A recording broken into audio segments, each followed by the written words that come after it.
Blog Talk Radio.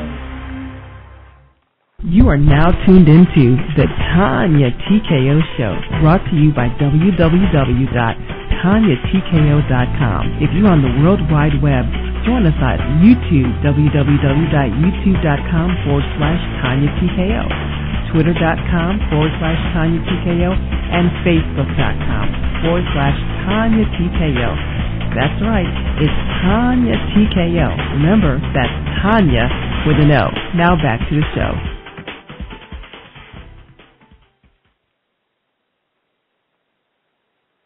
Hello, and welcome, everyone. Welcome to the TonyaTko Show. I'm your host, TonyaTko, and I am happy to be here this evening. We have a really, really quiet show planned for tonight. I'm actually in the middle of a really huge move, so I didn't want to publicize the show too much and be inundated like the prior week. So I wanted us to have a very small and intimate gathering this evening because we are going to be doing a very special treat that people don't often get a chance to participate in. We're actually going to be doing a live call-in and answer show. Right now we have a couple of people inside the chat room, and we have a plethora of people who are listening through the Internet and also from their phones and other browsers. So let's talk about the format of the show. We're going to be doing this live for 2 hours. Today we have a number. Well, every week we have a number for you to call in, and the telephone number to call in is 646-378-1146. So as most of you know me, I am your love guru, TonyaTko. Ding, ding, ding, ding. And I broadcast mainly on the Internet, mainly on YouTube and several sites across the Internet, Generation X, and a few other sites. So if you Google TonyaTko, remember that's Tonya what? With an O. If you Google TonyaTko, I'm everywhere, and I became well known for giving love advice on the Internet, and lots of people write me in, and I'm going to take live callers on the air. So we have a few people held in queue right now. If you want to have your question answered live, please get in line to have your question answered because I have a few people. Oh, what am I trying to say? See, I'm sorry. I'm so all over the place. That's why I'm glad this is a small show tonight. I'm going to go down the list and say hello to everybody that's inside the room. I have an entire mailbox full of questions. So I'm just going to shake it up, and I'm going to read random questions from people who have submitted them to me.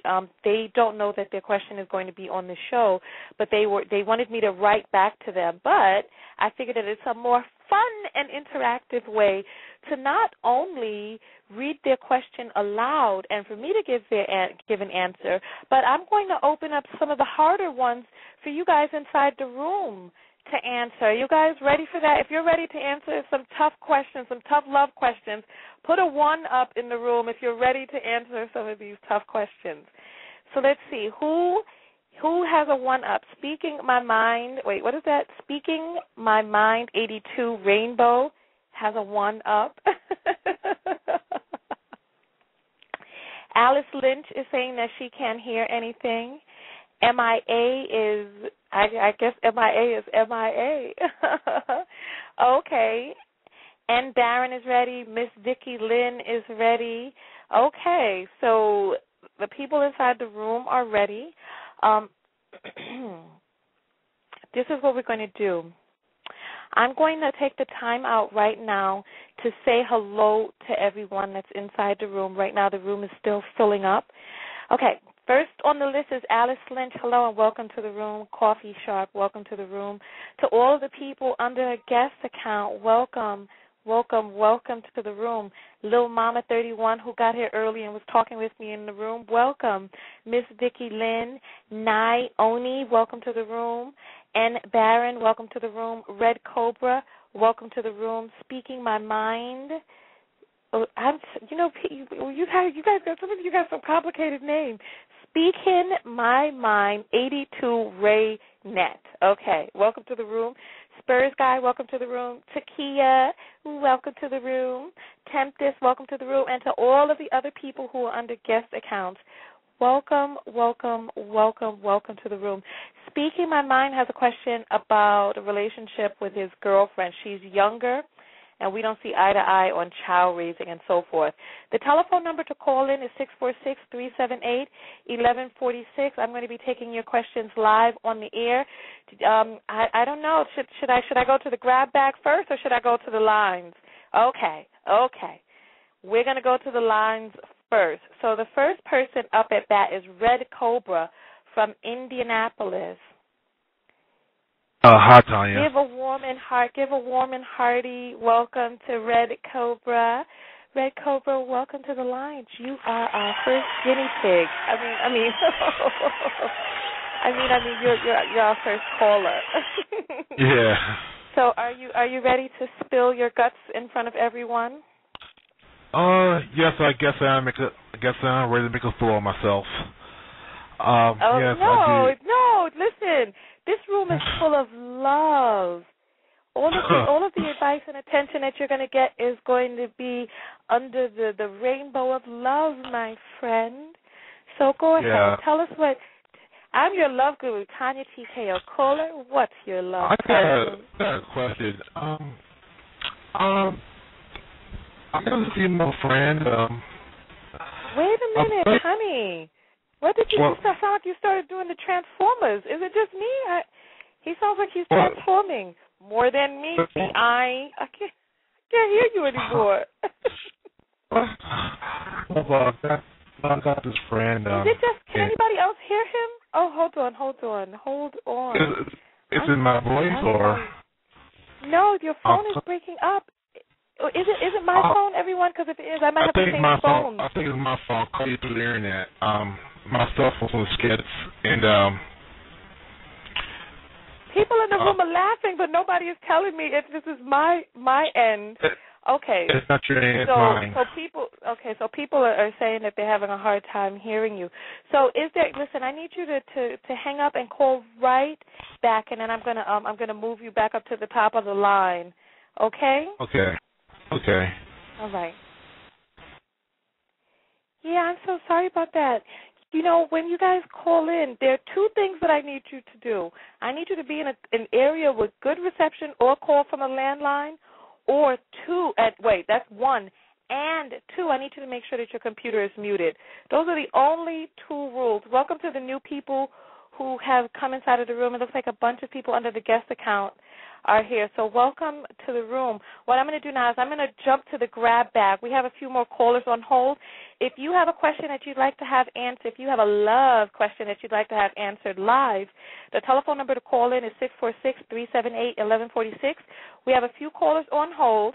I'm going to wait for him to call back in, and in the meantime, I have a special treat for you guys. We are going to go to the grab bag. I'm going to shake it up. And the first question at the top of the list is from a young lady. This is her question. I'm going to turn to you guys inside the room. If this is a hard question, I'm going to turn to you guys, and I'm going to need you guys to offer up some of your people advice, okay? Power to the people. You guys ready? Listen very closely to the scenario. Okay. Is it too late? I met a guy in North Carolina in July. He came and visited me last month. We had a falling out due to bad communication. He went out, and I didn't know what time he came back, so he ended up being locked out and had to stay at a hotel.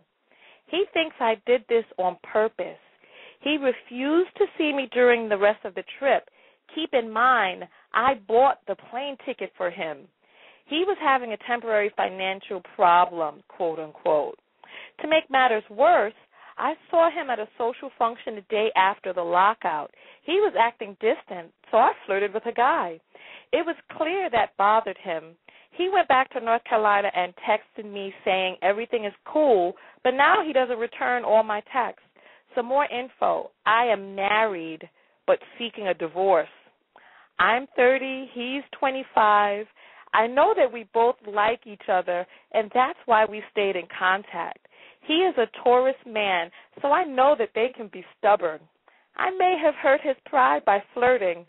So my question is, can I get him back? He hasn't said to me he wants me to leave him alone, but he's acting distant. I feel like he is my soulmate. Please help. Oh, my goodness. Oh, gracious goodness alive. Okay, so N. Barron inside the room is saying stop buying him things first and just leave it alone, shaking my head at her being married.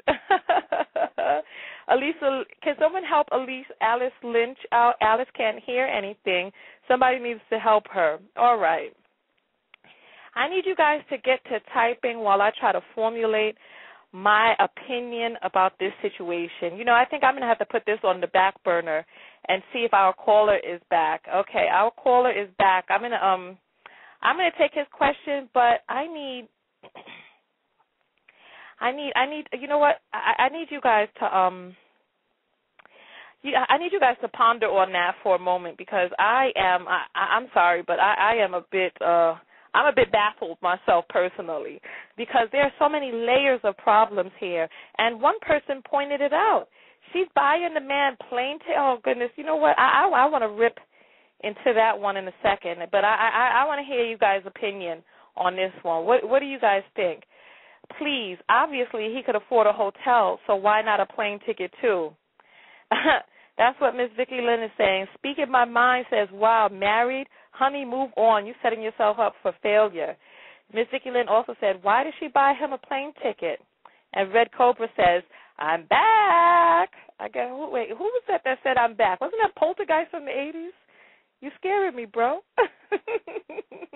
He's back. All right. So let me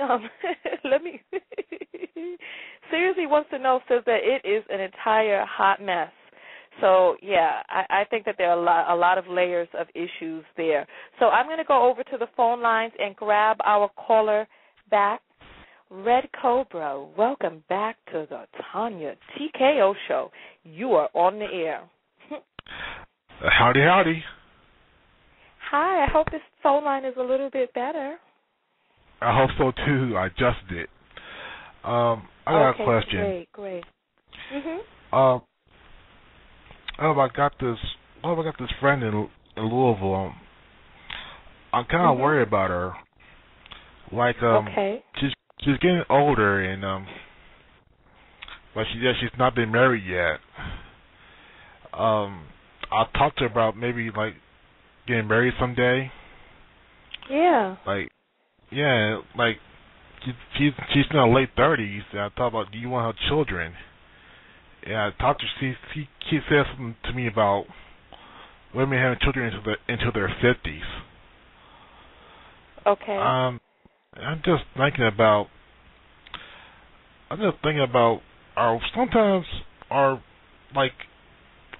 do we get used to being alone? And, I'm sorry, darling. You know, I'm sorry.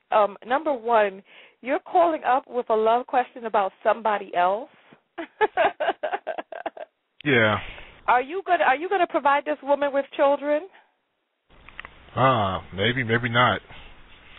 Are you? You said this is a friend. Are you in a relationship with this woman? No, I'm not. You're not in a relationship with her. How does her having children affect you or not? I'm confused. We kind of we've been friends for years. We kind of discussed it, complicated. We kind of discussed it, and where we kind of expect out relationships and stuff like that. Okay, you know what? Hold on. I need to give the third thing. Everyone. I told you the two things I needed you to do. There's a third to the list. The first is make sure you got a good signal where you're calling from a landline. The second is to make sure you mute your computer. And the third is to make sure that you have not been drinking or under the influence before you call in. All right, so Red Cobra.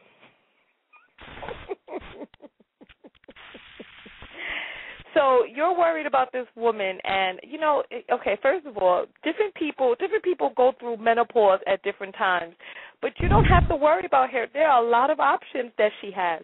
Number one, if she gets too old to physically have children herself, she can have her eggs implanted into the uterus of a surrogate mother. She can adopt. She can get foster children. There are lots of things that she can do. So don't worry. You have to worry about yourself. You're not in a relationship with this woman. You said that perhaps you guys have talked about having children. Is she your only option for children? Not really. But okay. So I don't understand what the problem is. So I'm going to have to take the next caller, Red. Thank you very much for your phone call. Okay. Yeah, I'm sorry. I really want to help everybody out, but if you're going to call in with a problem, don't be afraid. I know that sometimes we want to cushion ourselves. Don't be afraid to get close to the breast and air your own problem. If you need to put on an accent and be like, hello, my name is Norma, and I'm calling from California. Okay, well, maybe don't do that. Okay, don't do that. But if you just, listen, we don't know you, okay? we don't know you. So you take a chance. Take a chance and talk about your own issue. Okay, so we're going to go back to this. We're going to go back to this issue with this woman. I was reading some of the notes inside the room. People say she's dead wrong because she's married with this going on with this foolishness. Number one, and I talked to ladies about this, I really don't know how to put this. My red flag started going off when she said she paid for this man's ticket. Oh, goodness, listen. You know what, women, in this day and age,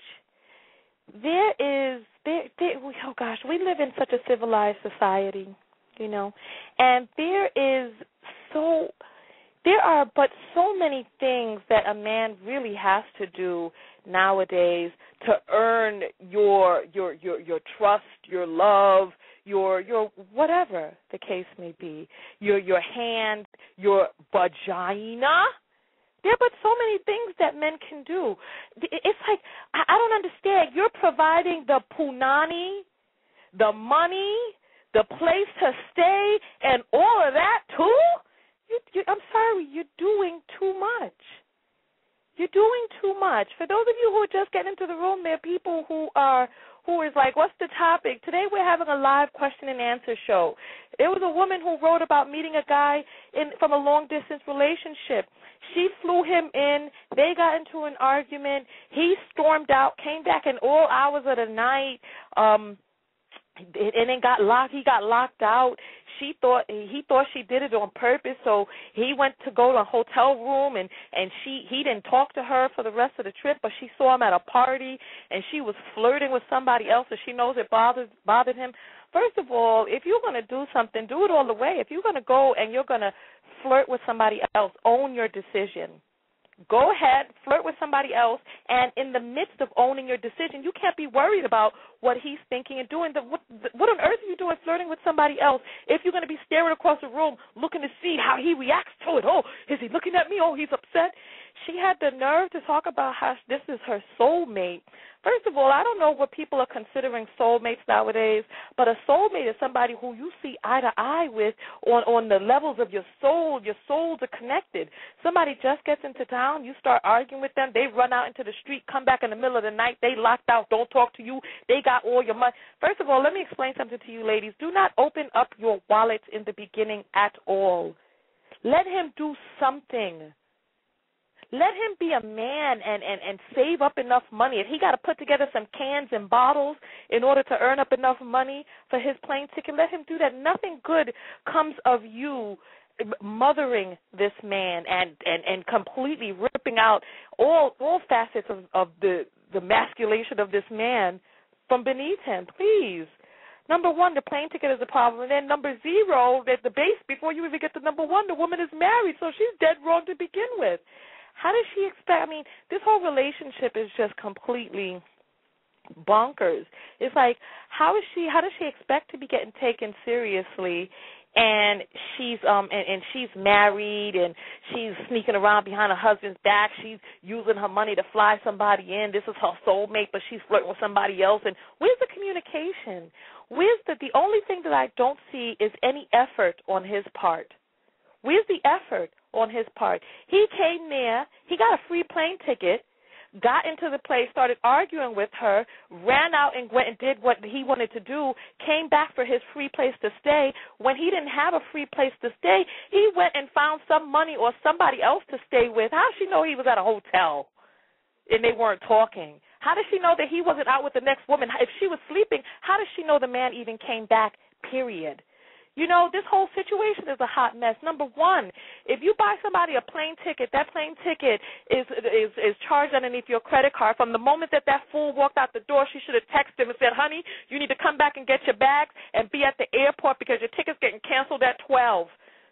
It's plain and simple. Get a refund on the other half of the ticket and buy yourself a pair of shoes, or use it towards a credit for you to go to Cancun.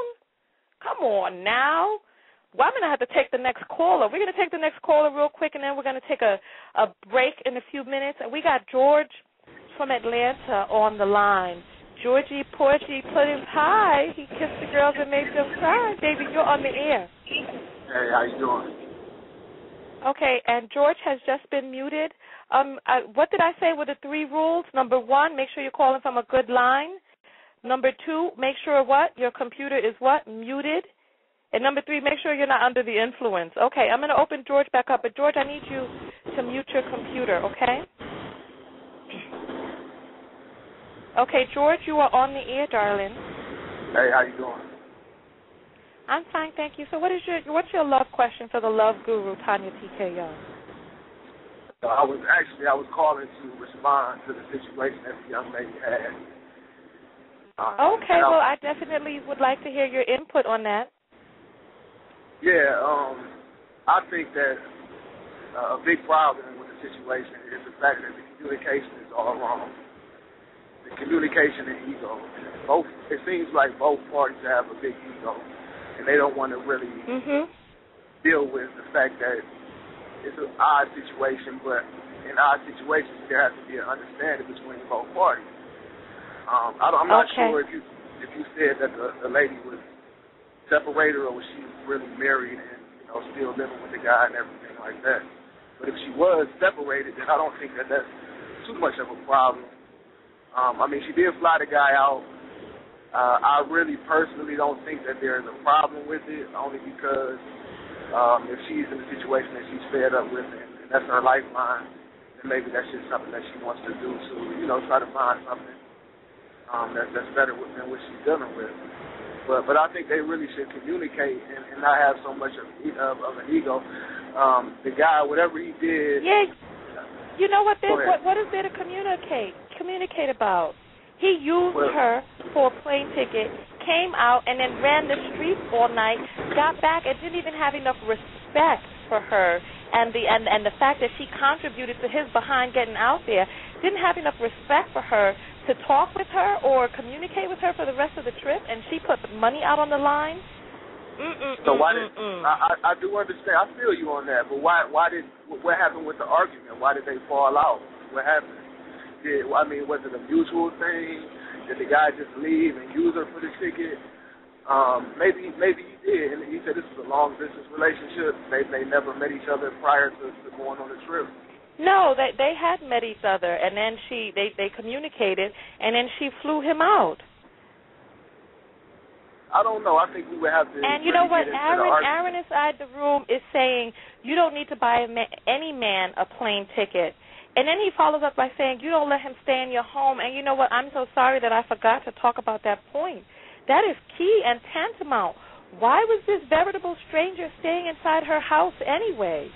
It's like, you know what, I often talk with ladies about laying it all out there, running behind a man, doing too much. And she was just doing too much. Not only that, she was putting herself in danger. I agree with that. If it's a stranger, you definitely don't want to move strangers into the house. But I even if she met him 1 or 2 times, she still doesn't know him well enough for him to stay there, and then surprise, surprise, look at how he found the money. All of a sudden found some money somewhere. You know what, listen, and I talked about this in the Broke Boy Gets No Booty video. Men who do not have jobs should not be actively looking for sex. They need to be using that energy trying to get their life together. You know what, we're going to have to go to a break in just a few moments. Georgie, Porgy, thank you so much for calling in. We're going to take a break right now, and then after we come back from the break, we're going to read another letter from another person. I want you guys to discuss amongst yourselves. I'm going to jump right inside the chat room. I want you guys to discuss amongst yourselves what you guys think about this situation. Have you ever done this and got a good result from it? Should a man with no money be dating?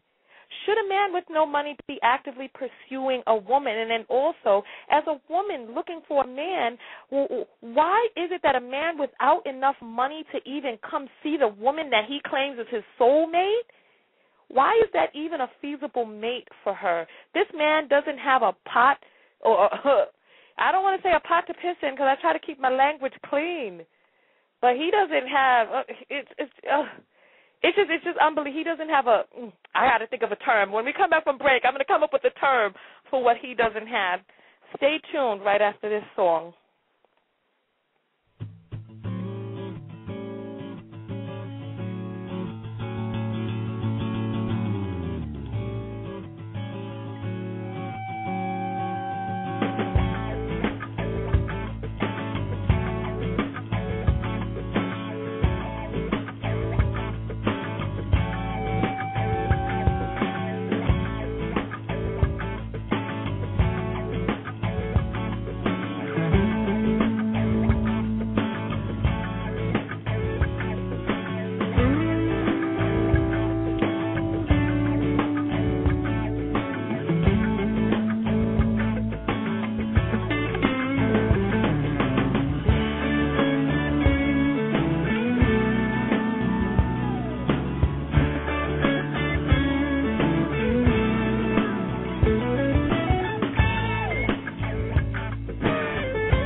All right, and we are back. I hope you guys enjoyed that music. Last week they were saying it sounded like 70s porn. Welcome back, everyone. There's an argument going on inside the chat room now with Aaron, who is saying that a man should not buy a woman a plane ticket. And you know what? You know what? I'm going to let you guys debate amongst yourselves about that. You know, I find it hard to argue with a man who finds no reason or rationale in him being a good provider. You know, I don't bother arguing with men like that. I just let them go ahead and pull that on somebody else. You know, so we're gonna move right along. The telephone number to call in is 646-378-1146. And right now we have Regina holding. I don't know what her question may be, but before we get to Regina, I'm going to shake up the bag. Who's ready for another question? I'm going to shake up the bag, and we're going to see what comes out. Are you guys ready? We're going to shake it. All right. So here's the next question up at bat. Are you guys ready for this one? All right. So this one looks like a long one. All right. Let me get my reading voice on. Okay. So this person is called Searching for Love. She says, I am an African American female, and I'm usually attracted to dark brothers with a nice package of at least 7 inches or more, if you know what I mean. However, my experience or attraction to this type of guy has led me to dogs or users. I don't want to pause right there on the letter, but if you're using the size of a man's penis to determine whether or not you're attracted to him, I mean, how soon are you looking at this penis? I mean, no wonder he's a dog. He's showing you his penis on the first date. Okay. All right, let's get back to let's get back to the seriously wants to know is bugging in the chat room. Okay, let me get back to the thing. Okay. My experience or attraction to this type of guy has led me to dogs or users. I have had a friend who is Indian/Jamaican for over 6 years. He is a really good guy that is very attentive to my happiness and wants out of life. However, there are 2 major concerns when it comes to my foreign friend. We were intimate once, and he has the smallest male part I have ever seen. I'm talking an honest, thin, 5 inches erect and ready to go. Additionally, he lacks rhythm, which does not produce a good bed partner who cannot grasp the beat, let alone allow the woman to feel the meat. Forgive my frankness. The other concern is that he's slightly possessive, as he was married once and found his first wife in bed with another man. I can't blame her. I say he's possessive as he was extremely hurt by the situation of being cheated on and does not want his future wife to ever do that to him. Anyway, this foreign friend is a great friend. I truly value the friendship, and I feel refreshed that he has a lot of common interests that many African American men do not. His outside appearance is handsome. However, I failed to mention that he is also 14 years my senior. This man wants to marry me and have a family together. I do have feelings. I do feel I have feelings for him as a friend and would love to keep it as just friendship, as I know he cannot fulfill me in any physical way. Can a woman overcome her desires for largeness? I hate to seem vain, but I'm getting older and I want to get married. I've been extremely picky on the guys I've dated long term and feel that I don't want to miss another quote-unquote good man. Okay, so she says she's writing to me because she wants to know what to do. All right, so I am going to look in the chat room right now. I want you guys to tell me, what do you think she should do? Should she marry him? Oh, goodness, here we go. Speaking My Mind says she played too much. She is only attracted because of sex. Shaking my head. Teach him, stupid. What are you calling stupid? Why you must attack people? Okay, Aaron says, how many red flags does she need? OMG. Speaking My Mind says, get toys and work it out. If his head game is on, go with it. And somebody else says, Lordy, pitiful. Aaron says she will cheat within 2 years. And then Speaking My Mind says, but them other guys ain't want you for a relationship, but could blank you down, D you down, LOL. Okay. Somebody else says she is ignorant and she should not. Oh, goodness. And Coffee Sharp saying something that has nothing to do with the conversation. You know what? I'm going to get the rest of your answers from that. I want to hear. I'm going to continue to read what you guys have to say. We're going to take the next caller right now. We have Regina from Arkansas on the line. Regina, you're on the line with Love Guru TonyaTko. What's your love question tonight? I just kind of have a question. I met this guy maybe 2 months ago, and we have been dating. I need you to talk a little bit louder, dear. Dear, can you talk a little bit louder? Okay.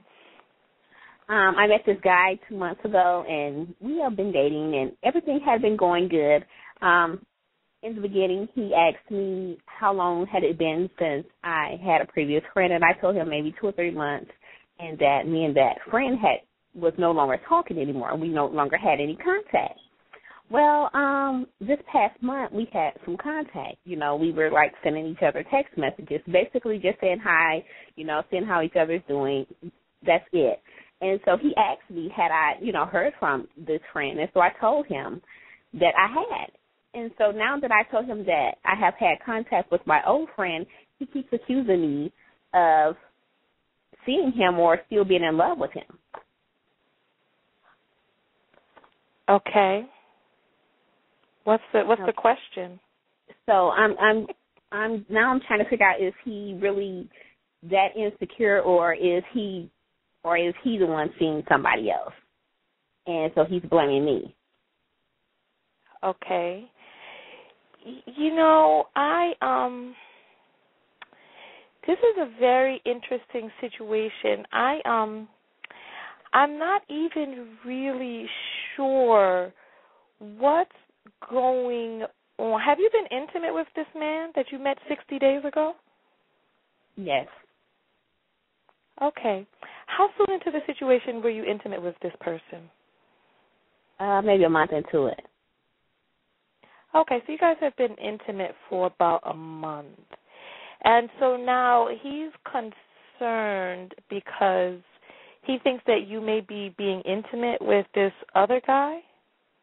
Well, he hasn't said that we have been, you know, being intimate, but he doesn't like the fact that this guy texts me or anything. He don't want me to have any contact with him whatsoever. So it's like, he's like, well, maybe you still have feelings for him. Why do you have contact with him, period? How long were you in a relationship with the former guy? About 2 years. Okay, and what exactly are you guys going back and forth talking about anyway?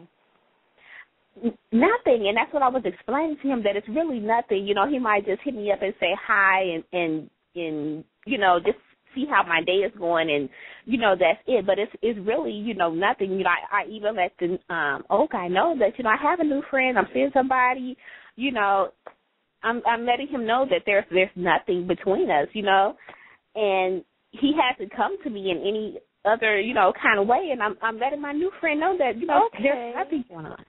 Well, okay. There's a lot of different things going on here. Number one, I hear you saying that it's nothing, right? And I'm going to let some of the guys in the room answer. Is it ever really, quote unquote, nothing when a man is keeping in contact with a former female lover? Is it ever really nothing? Not even former, with a woman who has a vagina or penis, depending on his fancy. But is it ever really nothing? I mean, he's keeping in contact with you for something, my dear. That's number one, just so you can be educated, right? Number two, did you and this new person that you've known all of 60 days, did you and him talk about being in a monogamous relationship? Is this your boyfriend? Is this some... No, and I don't that's understand. the thing, because, no, we're not. We haven't. I even told him, and he kind of got upset that I told him, I'm like, well, you're not my man. You can't say who can and can't text me, No, we haven't talked about, making it exclusive, just me and him. But he's, like trying to tag who texts my phone and who doesn't. I mean, I don't understand. And he was like, well, you can't. He did get jealous and he apologized or whatever. But I'm like, is this going to be like are you insecure? Is this going to be an ongoing thing? Or is it that you do this type of stuff, so that's why it's easy for you to accuse me, because you really, he goes out there and does it. Yeah, I first of all, number one, everybody in this situation is speeding. I think that, before you crack open yourself to a person, that you definitely have to know them. And I'm sorry, we work. I want you guys to just do the math on this. And I'm not judging you, because we all have our own lives to live. We work 5 days a week. You work, right, my dear? Mhm. Yes. Does he work? Yes. Okay. So you work 5 days a week. He works 5 days a week. You meet. You go out. The first time you go out, you're just meeting the person. Then, are you guys hanging out during the week with one another? Is that what's going on here? After work, you guys are hanging out? Right. Right. I want you guys to really do the math. You work 5 days a week, right? From 9 to 5, you're at work for 8, sometimes 12 hours, depending on the type of job that you have. You get 2 days free a week. You get Saturday and Sunday free, where you can spend an entire day with a person. If you meet a person 1 week and you're working throughout the next week, though you've known of them for a week, you see them that next week, that's your second time seeing them. If you've known them for a month and you've seen them every week, and you've seen this person 4 times, after 2 months you've seen this person 8 times, 8 full days you have that you could have spent with this person, or at most 16 full days. Do you think that a person that you have seen at most 16 full days deserves the space in your life to not only, number one, to even be intimate with you? That's a different story, because you've already been intimate with him. But do you think he deserves the space in your life to start dictating what it is that you should and should not be able to do? And you've seen this person 16 times. You don't know him, and he doesn't know you. And you guys don't have any explicit agreement of exclusivity. I agree. So I think that this is a tremendous early warning sign, and I think that before we start laying down with people, we definitely have to know what type of people they are. I'm going to ask you this because I talk about this in my videos. Have you seen a piece of ID from this young man? Do you even know his real first and last name? Yes. Yes, I do. You do. Have you seen a piece of ID? Yes, I have. I mean, actually, he works in the law enforcement, so yes, I know who he say he is. Okay, good. Because you'd be surprised how many people have people coming in and out of their lives. They've never, and he works in law enforcement, and I'm going to let the people in on something inside the room. You got to be a little bit careful when you start dealing with people who are in organized, how do I put this, because I don't want to come off as radical. But sometimes you just have to be a little bit careful. There are certain types of personalities that are drawn to certain professions. And the law profession, are you talking about law enforcement? Yes.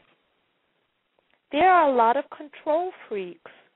There are a lot of people who are legalized criminals who work in law enforcement. These are people who got drawn over to law enforcement because they have this mentality of being above the law, and now they got the badge to prove it. If you start doing some research on the amount of women who are battered by police officers, who are in relationships with people and battered by police officers, men who are jealous, possessive, and also violent, you just have to look at these early warning signs, and I think that this is something that you have to start paying attention to now. What control and what right does somebody that you've seen or could have at most seen for 16 full days, what control or right do they have over your life, young lady? I agree. You are a grown woman. How old are you? I'm 34. Okay, so you are a grown woman in your sexual peak, and you have a right to do and see whomever you please. And this man has not made any commitment to you. You guys have not talked about whether or not you're going to get rid of exes. You guys have not talked about seeing each other one-on-one. My goodness, you've only seen him 8 days. It's only been 2 months.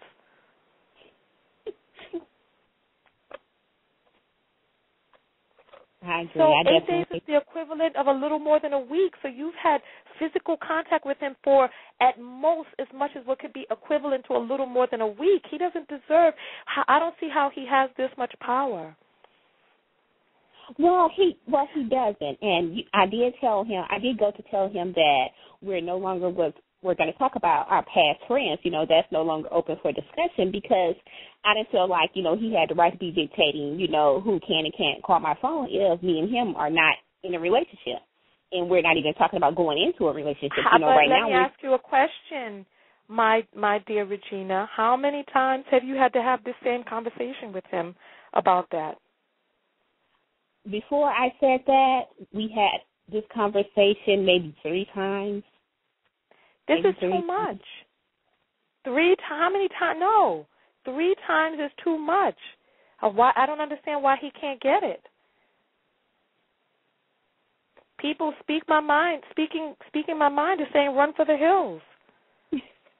Miss T is saying, oh, Lord, and Aaron is saying you're indecisive. Taki is saying this is an eye-opener. Well, you know what, darling? I'm gonna have to tell you to really think about cutting your losses on this one. I mean, I think that these are. You remember what I say about early warning signs of potential problems, right? And I think that this is definitely an early warning sign of a potential problem. This man don't know you from a can of paint. Has he ever seen your ID? Does he know who you are? He's never does he seen know you? He doesn't know you. The man don't even know your real name, or if your name is real, and he's telling you what you should and should not be doing. He need to go sit down. He need to go sit down somewhere. Go try that mess someplace else. Tell him that TonyaTko said, go sit down. Well, thank you so much, Regina, for calling in. We really. Oh, I'm sorry. Hello. Yes, I'm still here. Okay, yeah. I was saying thank you very much for calling in. I was turning off the call and I heard you say something. I was just saying thank you for listening to my problem, and thank you guys for commenting. Okay, thank you for coming on, Regina. We appreciate that. They said be careful, you're going to wake up dead. I don't think it's that serious. I hope not. But you know, watch the first 48. Have any of you guys ever seen the first 48 hours, the TV show? There are a lot of plain-looking people who are killers on there. And you know what? When your man is the law, who do you turn to? It's funny because me and him always watch that show. Really? Don't get no ideas. Tell them. All right, darling. We're gonna move back to the question in the bag. Thank you so much for calling in. All right. So Speaking My Mind says that the show is going to help him cover his tracks. All right. So listen, we're going to go back to this question that was raised. The telephone lines are open. The telephone number is 646-378-1146. And we were talking about the question with the young lady who wants to know whether or not she should marry a person whose penis she feels is too small. What do you guys say inside the room? She says she's getting older. She wants to settle down. She cares for the man like a friend, but he has a pencil penis, and not even a big pencil. One of those pencils you take the test with, where you don't have an eraser. He has a little 5-inch thin pencil penis, and he doesn't have any rhythm when he's trying to stab her up with his little pencil. She said the man is insecure because his ex-wife cheated on him, and she doesn't know what she says she can understand why. So she's already imagining a life with another penis. You know, so she wants to know if she should marry him. What do you guys say? Ms. Vicki Lynn says invest in a strap-on. Let me ask you guys inside the room. I want to raise this. This is the poll of the hour, and we're going to take a break in just a moment, and I'm going to tell you guys my answer to this. So I want to ask you guys inside the room, men, if you were not well endowed, how many of you would consider investing in a strap-on and using this strap-on on your mate. I know we have Aaron in the room. We got Red in the room. How many of you guys would be interested in that? Or would you say, no, you have to deal with it's pencil, penis, or bust? So listen, I got the question posed up in the room, and then we're going to take a quick break right now. When we come back from the break, I'm going to read you guys' answer. Aaron is saying yes. Oh, goodness. So we're going to read the rest of them when we come back from this short break.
hello. I got caught off guard there. I'm over here. I felt like I was at the roller skating rink. I'm over here blowing bubble gum, blocking, going up and down, twisting left and right while I'm reading the thing. Let me take the bubble gum out my mouth. Okay, I really enjoy that song, especially the da-da-da-da-da, da-da-da, da-da-da-da-da. I love that. So listen, if there are any people who are up-and-coming musicians and you may like for your music to be featured on the TonyaTko show, make sure that you send me a message with some links to your music. Let me check that out. Also, I forgot to mention my co-host. Today, I have last week and today I have a very special co-host. I have the founder of Generation-X.net on as my co-host. If you guys have never been to Generation-X.net, go over there. It's you know how YouTube says broadcast yourself, and that's their motto. Yet and still, there are so many people who get censored and kicked off of YouTube for broadcasting themselves, broadcasting their opinion if it's not, popular with other people, or if a host of people just decide to just flag you down or whatnot. While on Generation X, there's it's a complete open and free. I don't want to say. Well, it's free for users, and it's free for expression and freedom of speech and all of that. There are a lot of great discussions going on there, things that you wouldn't hear in mainstream news and media. It's a really great site. I love it over there. A lot of poignant discussions, a lot of heartfelt discussions going on over there. So Dredson is my co-host. He's helped me out last week and this week as well, and he's a great co-host. So give him a round of applause.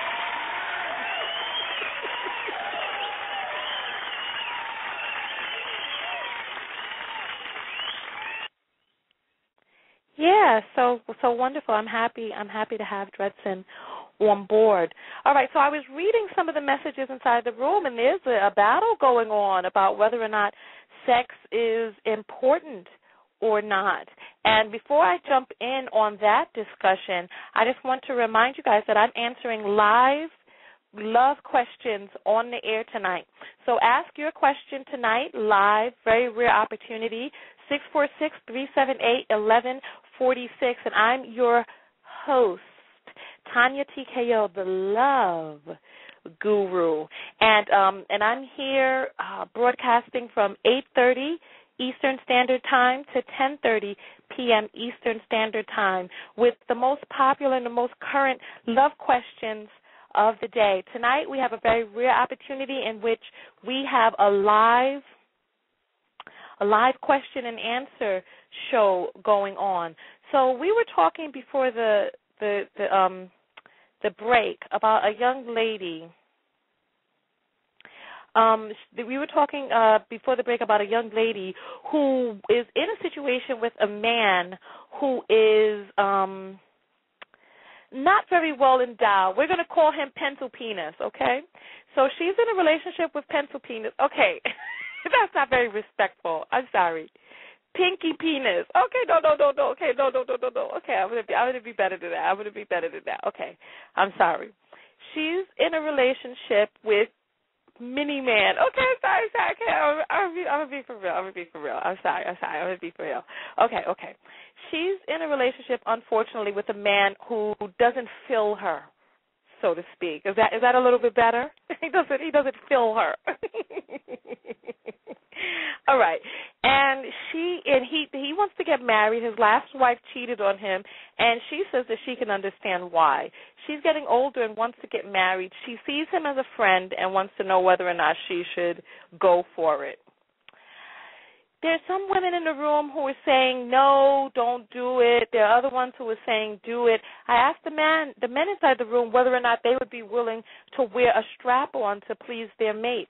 And most of the men said that they would not. I believe Aaron inside the room said that he would wear a strap-on to help his mate out. You know, they have prosthetic penis covers where you could put on a prosthetic penis cover and you can use that as your as your penis. So you just put on this prosthetic, and you're able to use that. You know, you may not be able to feel the pleasure, but your mate will. Somebody said that he needs to find somebody from his own culture who's used to that. The man is Jamaican and Indian. You know, I mean, I don't know which culture he should go to. So other people tempt us with saying sex is really not that important. We were meant to just procreate. And that sex, you know, sex feels good for a reason. So I'm going to jump right in. And, so Licia says that the penis covers have suction. I'm sorry, are you talking about suction on the penis, or do they have suction like the ones that stick down to the floor? Oh, goodness. Oh, I'm sorry. I think Aaron said he would not wear the strap-on. I must have read his answer to something else, but he quickly re-clarified. So the men say they're not willing to wear the strap-on, or what about the penis cover? Would you wear a prosthetic penis cover to make your penis more endowed? Men, if you would, put up a 1. If you would not, put up a 2. So 1 is yes, 2 is no. Would you wear a prosthetic penis cover to make you more endowed if it would please your mate who has big needs, so to speak? Big needs. 1 for yes, 2 for no. Would you wear it? Red Cobra is saying no. Licia is saying if I had a little wiener, I would use a fake one. Red Cobra is saying hell no. Pretzel, I'm concerned about your name, Pretzel. Pretzel is saying 2. Red Cobra's 2. Spurs Guy 2. Aaron 2. Coffee Shop 2. Aaron is times 2 to the 22nd power, the 2,222nd power. Okay. Deborah wants to know, what about supplements? I don't even know if supplements work. So, so listen. The men are not willing to wear prosthetic penis cover. You know, so men are very attached to their penises, I guess, as they should be. You know, and there's a whole ego thing surrounding that whole thing. So as a woman, you're like, oh, what's the big deal? I would put one on, because there are often women who are engaged in homosexual relationships where they do put on a strap-on to please their mates. There are other women in a homosexual relationship who are like, no, I refuse to use a strap-on. I want no parts of any man whatsoever. So I think that's going to be a personal choice. So I think that she should find her relationship elsewhere. Obviously, sex is something that is very important to her, and she is not at a stage in her life where she has come across enough of these quote-unquote dogs that are dark-skinned with 7 inches or better to make her appreciate a man who is going to have a different type of connection with her. So I don't want to say that she needs to go out there and get punged around a little bit more so that she could appreciate a person who has something different to offer. But, at different stages of our lives, there are different things that are important to us. And and in her particular case, if she were to marry him now, she would always be yearning for something else because she hasn't been, I don't want to say disappointed to the point that disappointed to the point of appreciation, but Licia is saying that she could have a vaginal tightening. Oh, goodness. And Aaron is saying she needs a guy on the side. And, unfortunately, people get into situations where they are not ready to marry a certain person. And they do it, and then they end up supplementing whatever it is that they're not getting from their mate elsewhere. And that's a very unfortunate but real situation. People get married for money, get married for looks, get married for the kids, they get married out of convenience, they get married out of expectation, they get married out of pressure, they get married out of guilt, they get married out of nothing better to do, they get married out of this is just the right time in my life to do this. A lot of different reasons that people get married other than this is the person that I want to spend the rest of my life with. She hasn't gotten into the situation yet, and she's already saying, look, I just want to be friends. I think she answered the question for herself. She just wants to be friends. So there was a question inside the room from Vicki Lynn, and the question was, I've been dating a guy long distance for about 5 years. Oh, wow. Problem number 1. She's been dating the guy long distance for 5 years. That's the first problem. That's the first problem. So let's go on. I've been dating the guy long distance for about 5 years. I live in NYC and he lives in Baltimore. Okay, that's not so bad. I'm sorry. I spoke too soon. Okay, we see each other about 5 times a month. Okay, I didn't speak too soon. Either I go there or he comes here. He recently bought a home in South Carolina and wants me to move there with him. Should I do it, even though we are not engaged nor married? Oh, gracious goodness alive. This one right here is getting sticky. Okay. So I'm going to pose that to the people inside the room. I want to hear from you. What should she do? And speaking my mind is saying he ain't marrying her. She is girlfriend number 2. Miss T is saying, oh, man. Licia is saying, oh, hell no, with 4 or 5 L's on there. Miss T is saying, where's the ring? Where's the ring? And Baron is saying, no. And then Miss T is saying, censored, nah. Sorry, boo. Takia is saying, nope. Naomi is saying, no. Speak my mind is saying, don't come here, girl. I guess she's in South Carolina. Red Cobra saying, no. Miss Vicky Ling is saying, I have a ring, but it's not an engagement ring. Goodness gracious. Help me, Lord. Help me. Goodness.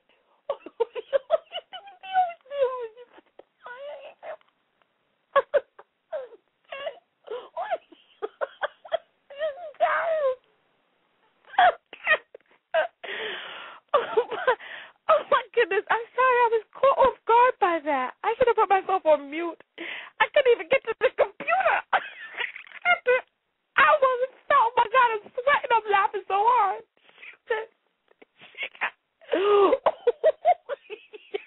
She got a ring.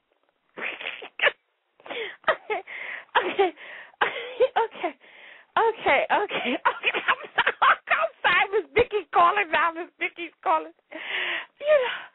Oh gosh, I'm sorry. You know what? I gotta pull myself together. Let me put myself on mute for just a moment because I'm about to start screaming. Okay, hold on for 1 second, people. Hold on.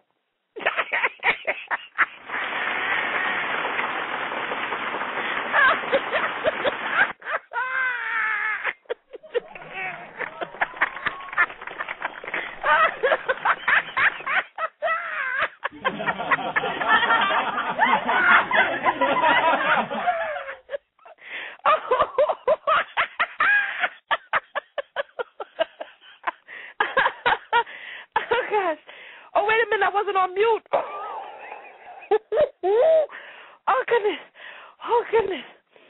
The mute button didn't work. You know what? I'm sorry. That's so unprofessional of me. I'm sorry. Oh, goodness. You know what? Please forgive me, everyone. Please. None of you told me I was not on mute either. I just needed a moment to pull myself together. Okay. Miss Vicky has called in. I'm going to, well, I can only imagine it might be her because I see a 347 number. She must be calling to explain this ring situation. She said, I'm sorry, that's when I lost it. She said, I got a ring. It's not an engagement ring. Oh, Lordy have mercy. All right. So, Miss Vicky, you are on the air, my darling. You're on the air. Okay. So now that you didn't give me a conniption fit, I definitely want to hear from you. I'm glad that this question was asked live because I wonder if the woman dating pencil penis would have loved to add some more information to. You know what I said? I wasn't going to call him that. I'm sorry. Forgive me. Whew. Okay. So. Now that you've been worked out my abdominals, I'm curious as to the rest of the story. Okay, so I've met everybody was asking, have I met his family? I've met his family. He's met my family. We've been to Christmas, Thanksgiving, blah, blah, blah, blah, all holidays. Actually, he has known my family for years. We didn't meet through my family, but he has known my family through years, and we realized that, years, after we started dating. The ring, yeah, it's a promise ring. It's not an engagement ring, but, that's another story. We have talked about, the whole marriage thing, but, it's nothing set in stone. In South Carolina, I do have family in South Carolina, so, that wouldn't be a problem.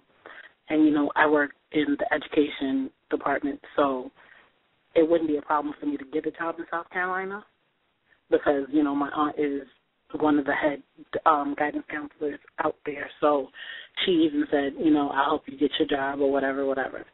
So, but my thing is, should I move there without, the commitment? Okay.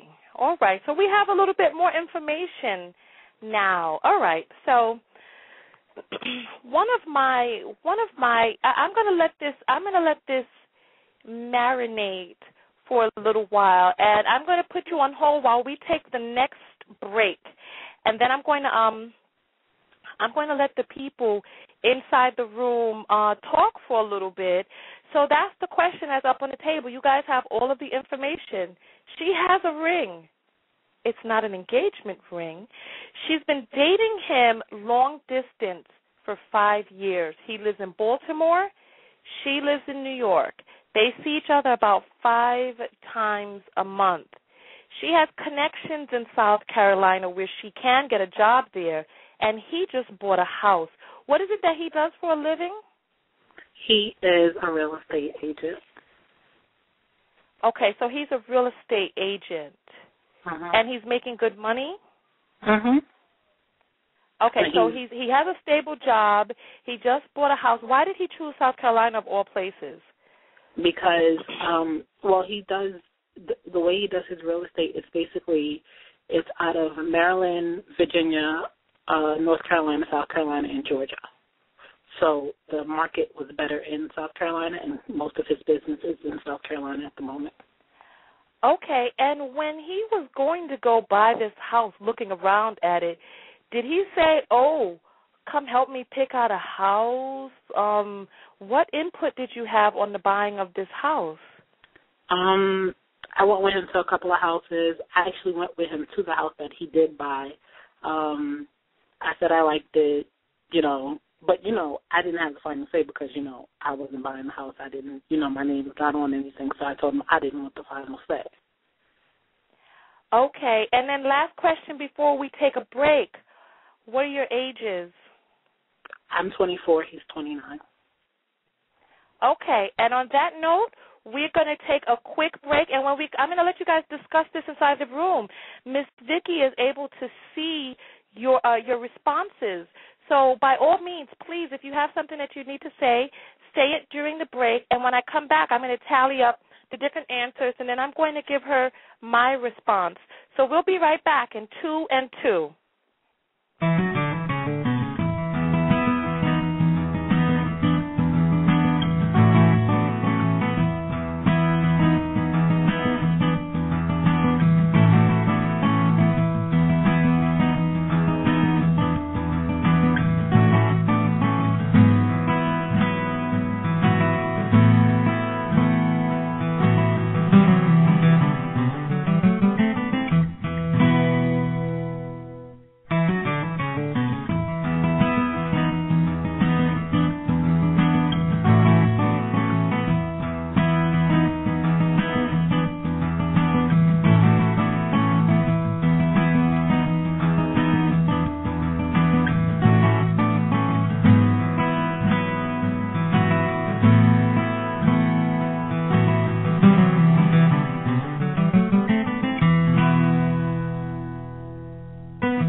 Okay. Welcome back, everyone. TonyaTko, back from the break. Thank you. Thank you. Simmer down now. Simmer down. Well, we have Vicky on the line, and I'm going to open back up her line in just a moment. We were talking with her about her romantic situation, where she's been inside a situation with a man who she's been in a relationship with a man for 5 years, long distance, and somebody brought up something very important inside the room. She's only 24. She's been seeing this guy since she was 19, and he's bought a house in South Carolina. She lives in New York. He lives in Baltimore, and he's given her a friendship ring. And it's not an engagement ring, but so we're going to bring her back on the line. Vicky. Yes. Vicky. Hi, thank you so much for holding patiently. You know what? I have a married woman who's going to call in and give her opinion on the situation. You know, I'm a love expert, but I'm not a marriage expert, and I have my own opinion about what I think you should do. Are there any married men inside the room who feel comfortable calling in? Because I when I was doing my series for women about men, I spent some time interviewing a lot of men who were married, and I asked them what was it that made them get married, and what was it that stopped them from getting married. So now you said this man is 29, and according to my list, I don't know if you guys, can anybody run over to my YouTube page and grab the video that I did, the five best times to catch a husband? That's one of the ones on my list. He's 29. He's financially stable. Now, those are very important. There are 5 main things that I need you guys to look for in a guy to know that he's ready to settle down. Have you spoken with this young man? You said you guys have spoken about marriage. Is there any particular reason that he says that he's not ready? Why is it that he's not ready to get married? He hasn't said he wasn't ready. He said he's ready, but he said it's going to happen in his own time. So, you know, I'm not trying to push it on him. So it's going to happen in his own time. Oh, I mean, gracious. you know as far as a proposal is going to happen in his own time, because he's like, he wants to do it the right way. He wants it to be memorable, blah, blah, blah, blah. Really? Okay. Well, you know what? I'm going to put you on hold for just a moment, and I'm going to grab Deborah's call, and she can still read your messages inside the chat room. So please keep discussing this, because I think that this is very interesting indeed. Okay. So we have Deborah on the line, who is a married woman, and I definitely wanted to get her opinion on this. Welcome to the TonyaTko show, Deborah. Hey, Tonya, how are you this evening? Hi, I'm fine, thank you. And for those of you who don't know, the intro that starts at the very beginning of the show was actually done by Deborah, the one you're now listening to, the TonyaTko show. That one, that's done by Deborah. So welcome, Deborah. Welcome to the show. Thank you, Tonya. Good, nice topic. Yeah. Yeah. You know, I'm hoping that you can chime in on this as a married woman. What's your take on the situation? Well, I think she has a lot of the things in place already. I mean, I know everybody would like for it to be textbook, and she should have an engagement ring and everything be perfect, but not every marriage that people go into has all of the perfect situations. Some people have the children and then buy the house and then get married, and some people get married and have the babies right away. Some people get married and they'll have the babies for 5 to 8 years. So every marital situation, or whether people don't get married, doesn't mean that that's going to make the relationship last longer. I mean, if you look at, not to say that Hollywood is the answer, end all to be all, but there's some people who in Hollywood who are not legally married and have been together longer than people that were married and had the big blowout weddings. So I think that people have to go by, as long as she has the proper things in place that's going to protect her should anything not go as planned, like, she still has income and, her, things that will allow her to remain independent, that it all depends on how she feels about this man. If she has a good feeling about it, and she has the things in place. If she's going there and he's going to be paying all the bills and she doesn't have a job, and then if things don't work out, then she's, going to be without resources. That's a different situation. But going there with two people who, they're both over 21, and they both are, gainfully employed. They've been together for 5 years. Their families know each other. There's some history there. So it all really depends on, he's invited her. So obviously, men don't invite you to come somewhere to where they're going to buy a new home if they're not really interested in having something go to the next step. I mean, that's just personally my opinion. I mean, it sounds like a good situation. And if she has to know how she feels, when she's alone, what does she really think and feel about the situation? Because she could take our advice and then go there and it not work out, or not take our advice and be in. Right. Well, you know what? Future is saying that you can't base a relationship on feelings. Aaron is saying she's 24. Why are you putting your eggs in one basket? Miss T is outraged by the entire situation, and she thinks that the man is tricking her. Okay. Well, my point is, again, she has to go based on how things feel and look to her. I mean, she can't go and make a relationship based on the advice that she's receiving from us. I mean, because if she did, then she'll always be regretful and say, well, I listened to them, they said I shouldn't go, and now I'm here and I'm miserable. Or she could say, I listened to them, they told me to come here, and now I'm here and I'm miserable. So ultimately it has to be her decision based on, how she feels, what she thinks, and, of course, what she has laid out. If she goes there and she can't find a job, I probably wouldn't go there.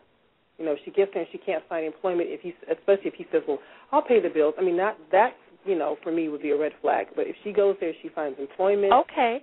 Well, let me ask you a question about the whole living together before being married. How do you feel about that?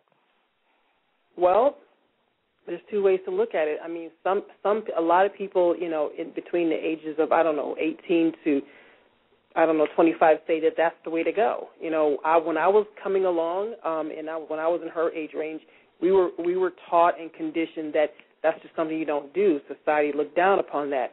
I don't know if society feels exactly the same way. This is what young people do. They move in together. They get to know each other. I've known plenty of couples in their late 20s, early 30s that got together, moved in, then had kids, then got married, and they're fine. Right. So it all right. Okay. It all depends on the individual. I mean, there's no set way to do things that's going to be what's going to be successful for one couple will not bring success to every couple, because not everybody could be Oprah and Step, and not everybody can be Goldie Hawn and Russell. Well, you know what? Everybody give a round of applause to Deborah. We appreciate she was the only married person who came up and offered her heartfelt opinion to everybody. So a big round of applause for Deborah. Well, I just want to say to Miss Vicki, then, blessings and peace, whatever your decision. Okay, so I thank you, Deborah, for calling in. I really appreciated that input, and we have another caller on the line, but and they have a question about something else from Topeka, Kansas. So we're gonna take him after we figure out Vicki's situation. So I'm gonna bring Vicki back on the line. Vicki, you're back with us. Hello. Yeah, so I know that you've been reading the stuff inside the chat room, and there are a lot of people screaming out, "No, don't do it." How do you feel? What do you want to do? It's hit or miss, basically. Because I'm sorry? I said it's basically a hit or miss. I can move there, right, and we don't get married. I can move there and things don't work out. I can move there and things are fabulous. We get married, have a great big family, and, it happens like that. But, I do have family that's basically down the road from where he just bought his house. So it's not that big. I won't be completely alone in a whole new world. Okay. And why is it that instead of staying with family, you'd be living with him like full time? I mean, I don't want to basically impose on my family. I mean, you know, it's my aunt and, you know, my grandmother and, you know, these are older people, and I don't want to impose on their lives by moving from New York to South Carolina just because I wanted to be near my boyfriend. Right. And you know what? And Deborah says that there's no perfect situation. You know, you never really know. And I personally, I think that there are a lot of unknowns when you're dealing with a person whom you've only had a long-distance relationship with. You guys have not lived in the same city. And I think, personally, we actually have lived in the same city. For the first 3 years, now more for the first information 3 is years being of our added. relationship, we lived in the same city. We've just been in a relationship for 5 years. Okay, you said that you were in a long-distance relationship with someone for 5 years. Okay. Let me clarify. We've been in a relationship for 5 years. He's lived in New York for 3 years of our relationship, then moved to Maryland for the last 2 years of our relationship. So for the first 3 years, you guys were living in the same city, and what was it like then? I mean, you know, like any other relationship, we see each other all the time, spend the nights at each other's homes, have family, you know, dinners or whatever. Okay. And this is not the same Vicky from New York that I met, right? Yes, the same person. Oh, this is the same Vicky who was an active member of my singles group, Ready to Mingle, just 1.5 years ago, huh?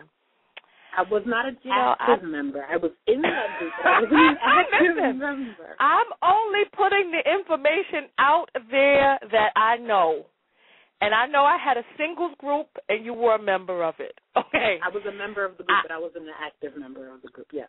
Okay, listen. Okay. All right, listen. I'm not going to beat you. I'm not going to beat you. I mean, what were you doing in a singles group with this loving relationship that you're in? It was, you know, mingling with new people. It wasn't, you know, looking for somebody. Oh, okay. All right. With all my cuddle with a cutie at the movies nights and the co-ed slumber parties and all of that stuff and the sex board game parties and that. Okay. All right. I'm just listen. I mean, were you guys going through a bad patch when you were a member of this group? I'm trying to figure out when that was because we did, you know, have a split in the middle, but it wasn't, maybe that was during that time, but I wasn't, you know, looking for anyone. Okay. So, people, I'm just going to repeat for you. She was a member of a singles group called Single and Ready to Mingle. She wasn't looking to meet no one. All right. So now back to your question about your situation. I think that, a lot happens over the years. You know, and being in a different city from him for the past 2 years, I say, why, life is fluid. And, every action has an equal and opposite reaction. So, and what you're going to be, you guys are going to be in this relationship, right? Why not go down on a vacation? Take 2 weeks off. Spend some time in his home before you make the big move. I mean, you don't have to pack everything up overnight and move all the way down there. You can go and visit, see what it's like to wake up in the morning with him, go to bed with him, see what type of person he is. Because, they have this, some of you are West Indian, and you know the saying, see me and live with me are two different things. So, why not do that? See, and if everything is right, if everything still feels right, I mean, you never know. On the 2 weeks that you spend down there on vacation, maybe he will pop the question. It is always a gamble. You never know whether or not somebody will ask you to marry them if you're willing to be in a cohabitated, is that the word? If you're willing to cohabitate, some people are not willing to pop the question after that. Some people do. every situation is different. And you said you've talked with him about marriage, and that he says that he wants to, ask you in his own way. He did say he wanted to ask you, but he wanted to ask you in his own way, right? Mhm. Okay. And this friendship ring or this promise ring that you have, it looks like an engagement ring with the diamond on top? Yes. Okay. Well, marriage is more than just a state of mind. It's a legal binding contract, and marriage is different than dating. So I think that you have to weigh all things, because once you get married, that house is half yours. If you don't, you're just a roommate. So there are just a lot of different realms to this. But at the end of the day, you just have to really go with what feels right to you. Are you opposed to spending a vacation of 2 weeks down there? How much time do you get off from your job? Well, I work for the Board of Education, so, I get off whenever the kids have off. Okay, so has he moved there already? No. Okay, he hasn't moved there. When is he moving? He should be moving in April. In April, that's perfect. That is absolutely perfect. You know why? Because you got 3 months off for summer. Why not spend 3 months down there? Go down there. You get a summer job as a substitute teacher for summer school. Go down there, spend 3 months with him, and then see. You never know. See what it's like. Okay? Okay. All right. Well, I hope we've helped you out. Thank you very much for participating in the show. Sorry I pulled your card like that, Vicki. I love you with all my heart. That's no problem, because I know, I never went to any of the events. I was just a member of the group. But okay. Okay. All right. Just a member of the group. Okay. Writing messages back and forth, single, ready to mingle, ready to meet people. All right. Listen. Okay. All right, darling. So listen, we will catch up again. Thank you so much for participating in today's show. Right now we have a caller on the line, and I'm going to read some of the responses from the room. Some of the people were surprised about my Front Street expose. Alice Lynch is saying if she would know what she wants, she wouldn't call and ask us. If it feels right, she would know. Naomi is saying, great idea, test the waters before you jump all the way in. Vivian is saying those are good options. Speak My Mind is saying, in Richland, we ain't got no summer school. Oh, gracious. Carmela Clinton is saying she'd rather be alone. Takia is saying, stop Tonya. Aaron is saying, why not meet someone who likes you? It doesn't take a man 5 years at the very least. Read a Steve Harvey book or something. Lisa is doing a high five at Carmela. And you know what? Would you rather be alone? I mean, would you rather be alone than have a man who loves you and takes good care of you, treats you well, who knows your family and you know his family, and he bought a house and wants you to come and move and be with him? Would you rather be alone than have that? Okay, well then I can only imagine that you may just be alone. Future is saying, I think if you are still guessing or wondering, put it like this. If you are wondering, you are lost. You're probably lost. Oh, goodness. Some people are so harsh. And Future says, love won't keep you guessing. Miss T says, next caller, please. My goodness, Miss T, you're getting aggressive in the chat room. Why don't you be the next caller? Oh, goodness, but we are running out of time, and we do have other callers. So I'm going to take the next caller on the list. It's Al from Topeka, Kansas. So, yes, hi. Al, hi, welcome to the TonyaTko show. You are on the air. Well, I thank you, Tonya. This is kind of a neat show. It's the first time I've listened, but your voice seems well, and there's such a great audience. Thank you for having me on. Oh, great. Well, how did you hear about the show, Al? I just happened to be browsing online at the Blog Talk Radio, and it just happened to be like main page, Miss Popular TonyaTko. So, okay. I figured I'd give a call. For being a first time, you get a round of applause, Al. Thank you so much for joining us and losing your Blog Talk Radio virginity on the airs tonight. Okay, that might be dramatic, but go ahead. Let's talk about your problem. Sure, thanks. Well, I have a lovely wife. I've been with her for just over 6 years, and I consider our relationship pretty solid, but it is strained. We've had ups and downs. As of late, it seems like we've had more downs than ups, but I think a lot of our issues come from regarding some of our dysfunctional family, and that's kind of a strong word to say because I do love them, but they're alcoholics, broke, busted. They just, I guess they're not really trying to be efficient, and it bugs me. And it used to not affect me very much. As long as it didn't affect my children, my wife, myself, things were great. But it's went downhill. They're starting to come over 1, 2, 3 o'clock in the morning. And it's just, I have to get up at work at 5. They stumbling drunk, loud, wake up my kids, and I try not to be rude, because they are family. And I'm looking for some advice on how I can go about this, from maybe possibly not jumping off a cliff or something, because it's just too much. Well, number one, alcoholic, what they just listen, roaches go where the food is. You got to use that same principle for alcoholics.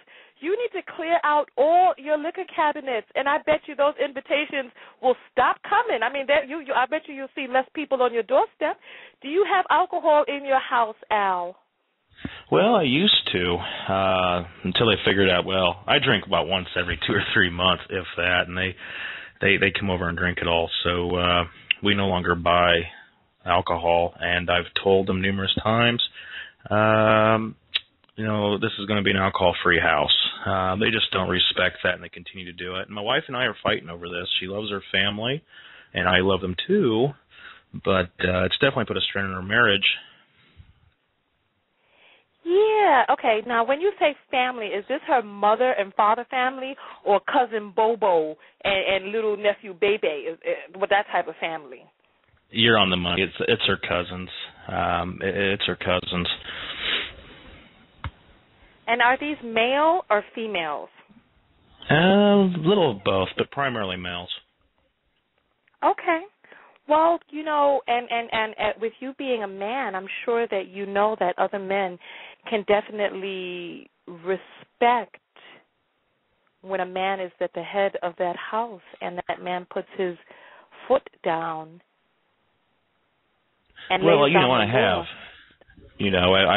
I've clearly mentioned, and there's been times where I've got so serious, I've just called the cops. I mean, I've got to the point where it's like, you know what, you don't want to listen, 911. And it might seem extreme, and it upsets them, but it's not very easy to tell someone, they're not welcome at the house because of their alcoholic or drug issues. And it's like I keep saying, it's put a strain on our marriage because she does, that's her family, and it's always going to be her family. So she's gonna, she's in a bad spot. Yeah. How old are you? How old's your wife, and how old are the children? My wife's 26, and I'm 28. We have a 4-year-old and a 2-year-old, and okay. I'll skip the oldest. We have a 6-year-old as well. So we have quite a few children. And what is it about not having alcoholics wake up your children at 3 o'clock in the morning that your wife doesn't understand? Well, great question. She doesn't like it, and she's, kicked them out herself. But I think at time you have to, literally lay the law and say you're not welcome. And when they get offended, real easy, and I explode. Do you have any sleepwalking issues? No, absolutely not. You don't. No, are you a good actor? Easy to talk to, I would say, but I wouldn't say a great actor. We usually come over. I trap myself. You can at least pretend to sleepwalk, right? Because much like roaches go where the food is, and rats come into warm houses when it's cold out, you have to spray these roaches back. You need to get yourself a can of mace, and you need to pretend you're sleepwalking and that you are out of your right mind, and to start spraying them back off the porch. You got to spray them back off your yard. Okay, you know what? That's a joke, Al. But listen, I'm going to present your question to the people inside the room, and I'm going to put you on hold while they're discussing it, because I want to think about your situation. What is a guy to do? He's married. He has a 6-year-old, a 4-year-old, and a 2-year-old. There are alcoholic cousins coming over, and there are drunk men coming into the home with his young 6-year-old sleeping daughter there, and his 2- and 4-year-old. Now, I want you guys inside the room to discuss amongst yourselves. Al, I'm gonna put you on mute, and I'm gonna put you on hold and I'm gonna let you talk with the people inside the room, okay? Because I want to see what some of the people are saying, okay? Okay. All right. So Al is on hold right now, and we're gonna talk with Melissa from Queens, New York. And people inside the room, we have only 15 minutes left to the show, so we're going to take 10 more minutes of phone calls, and then we're going to wrap it up. But I want the people inside the room to give Al their opinion. This is a very complicated issue because this is her family, and it's causing a strain on their marriage, and they have a lot of lives at stake. They're 2 parents and 3 small innocent children who don't deserve that. So we're going to take Melissa. Melissa from New York, you are on the air. Hi, Tonya. Hi, how are you? Hello, Melissa? Yes, hello? Yes, hi, I thought we lost you. You're on the air with TonyaTko, your love guru. What's your question, caller? My question is, how long is too long for dating? What do you mean? You mean how long should you be out in the night? No. I mean, how long is too long for dating before going into a relationship with somebody? Well, I think that, a relationship, a quote-unquote relationship, is organic, and it has its own lifespan. And these things they evolve. First you meet somebody, you get to know them, and it evolves.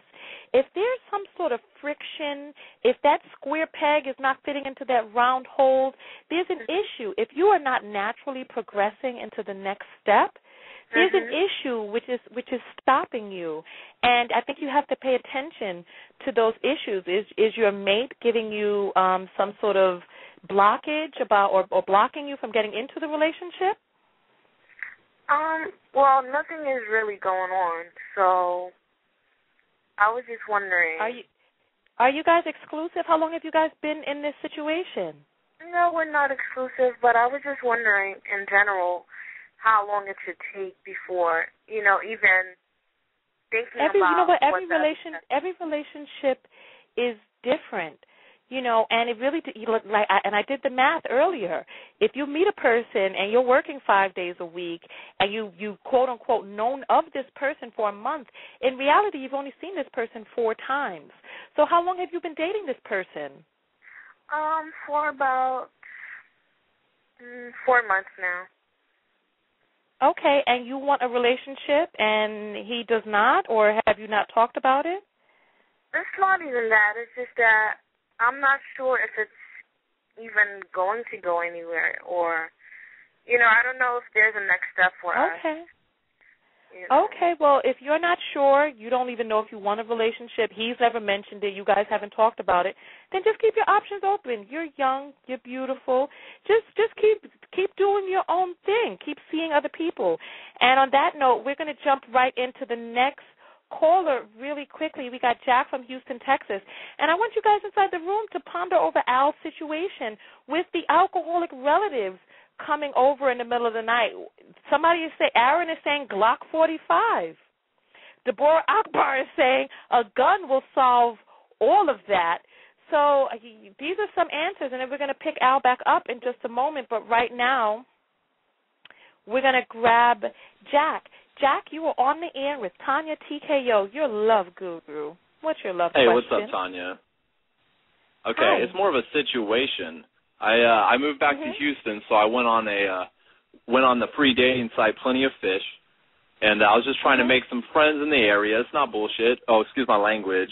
But, I was trying to meet some girls in the area, and then I met one that's 28 years old, infatuated with her dogs, and she wants to come over tonight, but she's a 28-year-old virgin.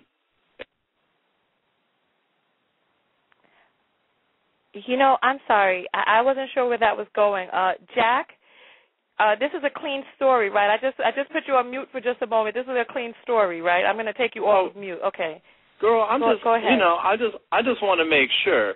I just want to make sure that if this girl, if she comes over, it's okay, that I let her over here and we have good intentions. Should I be inviting this random girl from a website over to my house late at night? You know what I'm saying? Is that okay with you? Okay, and we have 11 minutes left, so we're going to jump right in and take the next caller, future talk show chick from Louisiana. And remember, the people inside the room, we're going to jump right back on with Al. So we're going to get the rest of that, and then we're going to figure out what we're going to do for Al. So right now we're going to jump in and talk with future talk show chick. Hey, Future, you are on the air with your love guru, TonyaTko. Hi there. Hi. Hi. The gentleman that, what's his name? The one that just called? About the relatives? Yeah. I want to say, no. The one that's saying about should I invite the girl. I think that when you ask questions like should I move there, should I invite them over, that's kind of like a red flag within yourself that you should pay attention to. If you're not under the influence of drugs or alcohol, or you're not like mentally gone or something like that, you have a God-given ability to make decisions for yourself. And if you're having to wonder and guess and I keep reading a lot and hearing a lot about, well, how do you feel? In a relationship, it doesn't matter how you feel. How many times have we met the person that, I think I love him, and I went, whoa, how does he feel about you? It goes both ways. So because of the economy and because of people that are unstable in their thoughts, and because you have people that are unstuck and shouldn't be, and some that should be medicated and aren't, you have people that have lopsided ways of thinking that will invite you to move to where they live at, and then all of a sudden look at you one day and go, oh, you're a good person. I don't know what I was thinking about, but you get out. Yeah, but you know what? There's a lot less maintenance in breaking up a relationship that doesn't have paperwork to dissolve as a result. So what we're going to do right now, thank you for your contribution to that conversation. We only have 9 minutes remaining, so we're going to bring Al back on the air. Al from Topeka, welcome back to the show. Did you get a chance to talk with the people inside the comments area? Yeah. Oh, my goodness. And, Al, your phone is all messed up. We can't hear you. It's better. Oh, this is so sad. You know, after all of that time on hold, so you know what? I'm going to there's no time for you to call back in. So I'm going to have to put your phone back on mute. Well, I can't hear you. When you hear the recording, you'll hear the phone line is just terrible. There's somebody inside the room. Aaron is saying you have to protect your children. And I definitely feel with all of my heart that it's not an appropriate situation for young sleeping girls and little boys inside the house to have to come into contact with intoxicated adults inside the home. I think that it's very dangerous for any person that is outside of their right mind to be around anybody's children, especially in the middle of the night. And you say that you have to wake up early. And, marriage, like I said, is a legal binding contract, and marriage is forever. And if this is definitely causing a strain on your marriage, there could be a lot of other issues at play here. I don't know who's bringing home the bacon. I wish, what, if there's a way, Al, that you could hang up and get a good line and call right back in. You can hear the chat on the computer. You could hear what I'm saying in the meantime. But if you could just get a good line and call back in, I could finish talking with you, or you could listen to the recording, because we only have 7 minutes left. But you guys might have to go and get some counseling, because there could be some other issues at play. Because I don't think that anyone can argue about the fact that these people need not be coming to your house. Who's letting them in? How are they getting inside the home? Your wife understands that you're her husband and the head of that household, and I don't know if there's some sort of power play going on where she's not working, or if she's also a drinker, or she's sympathetic to these people, or whatever the case may be. I really don't know. But I don't think any adult in here would say that it's an appropriate situation for there to be children around drunken, intoxicated, varicose people. You just really have to get this out of your life. And if this is causing a strain with your marriage, your wife, there could be some other things that are going on, because I don't think anyone of sound mind and body could say that this is appropriate for their children. And these are her children too. So she should have a vested interest in protecting them as well. So I definitely, before you exhaust all of your options of talking with your wife, before you guys are at the point where you're saying, I don't know if I even want to be in this situation, because remember, the best chance you have of protecting your children is to be in the home with them.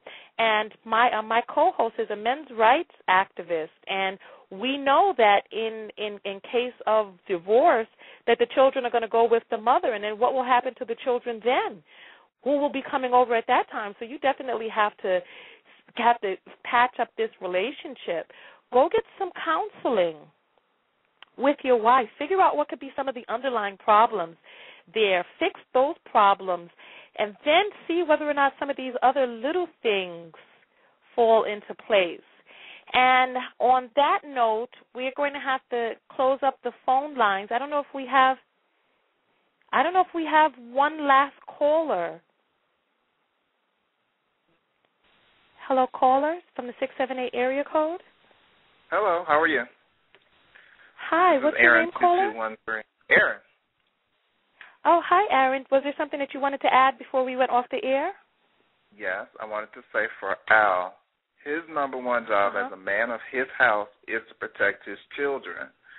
If his wife disagrees with him about, her relatives coming over, she can leave when they leave. Nobody's coming over, especially coming in my house personally. Nobody's coming over to my house drunk, and I have children in my house, period. If she doesn't like it, she needs to go.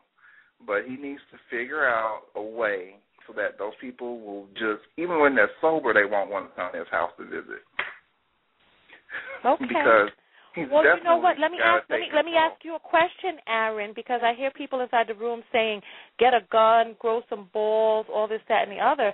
But can you out-crazy a crazy person? I know that he can definitely go stand up there and act a fool, to hell, get F out my house this day. I know he can act a fool, but can you out-crazy a crazy person? Is that the way that you want to meet them on that level? Yeah, you got to think, these people aren't crazy, they're just alcoholics. And these people, they're out of their mind. They're out of their right mind. No, they're not, because there are places that even when they're drunk, they don't go because they know the consequences of their actions when they go to certain places. They don't go to the police station to act a fool and clown around. They go to his house because they know what's going to happen when they go down to the police station and clown drunk. So they go to his house and do it. So he needs to make his house essentially like the police station. If you come around my house acting like this, there's going to be consequences that you aren't going to like. And that's it. Okay. You know, even if he needs to spend a night in jail for beating somebody up, that's what he has to do to prove his point. That's it. Okay. Well, you know what? And on that note, I can say that I can definitely see pros and cons to his method. I know from a woman's point of view that there are some women who greatly appreciates when their man can put his foot down and be the quote-unquote full-fledged man. There are other women who are sickened and turned off by that. But let me ask you ladies inside the room, and this is for Al. Ladies, remember, yes is 1 and no is 2. So, ladies, do you secretly love it when your man is the quote-unquote man and lays down the law? Do you like that, or do you prefer if your man confers with you and it's more 50-50? Yes is 1 and no is 2. So the ladies inside the room are putting up their answers. And, Al, I hope you get a chance to read the answers in the room. But right now what I'm going to do is I'm going to sign out for everyone, and I'm going to say goodbye to everyone inside the room. Aaron, thank you for coming in. Axe Place, thank you for coming. Alice Lynch, Carmela Clinton, Coffee Sharp, Deborah Oswald, Future Talk Show Chick, thank you, too, for calling in. Green Beasley, thanks for coming. All of the people who are under the guest account, so it's alphabetical, so we're at the G's right now. All of the hundreds of people under the guest account, thank you. Lady Cam, LaFrida Gaines, Licia, thank you. Lisa Smith 40, Little Mama, thank you for coming in. Miss T, Miss Vicki Lynn, and thank you for your pressing question. Naomi, thank you for coming. And Darren, Prez, Red Cobra, and thanks for your call earlier. RMX 680, thank you for coming in. Speaking My Mind, thank you. Spurs Guy, thanks for coming. Takia, thank you for coming and participating. Tempest Molden, thank you. Vintagen, Vivian, and to the rest of the people under the guest account, thank you so much for coming in. Meet me back here next week. We're going to talk about another poignant love topic and issue.